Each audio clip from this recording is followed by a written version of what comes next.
My ministry began with one of the funniest things that's ever happened in anybody's life. I promise you, James, if you live to be 1,000, my very first funeral, I was 22.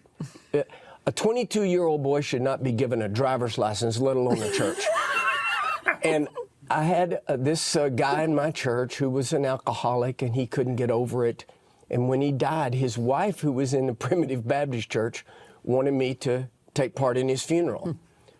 So I went up there to this little Primitive Baptist church in the middle of the Appalachian Mountains, and the old preacher was so angry I was there. And he just treated me so mean. And I was 22, it was my first funeral, and he basically denounced me from the pulpit.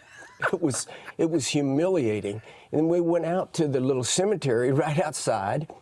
The pallbearers are carrying the casket, you know, the old-timey way, right out and set my friend up on the sling there.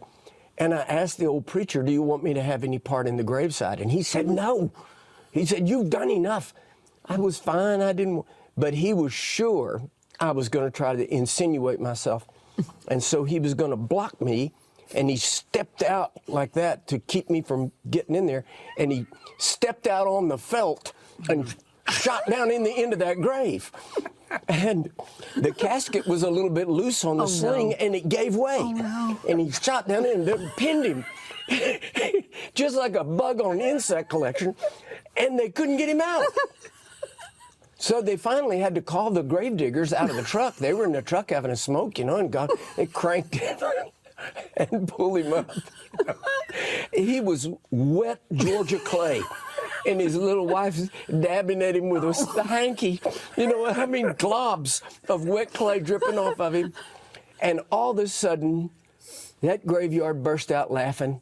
Everybody was laughing. Listen, you make a Baptist laugh. You've seen it. That's right. And they were laughing, and he went off to his car and drove off angry.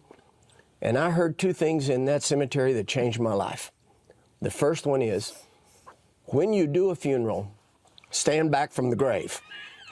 The second thing is, if you fall in, laugh first. Everybody's they're gonna laugh first. And I thought any ministry that begins that way, there's gonna be some funny stuff.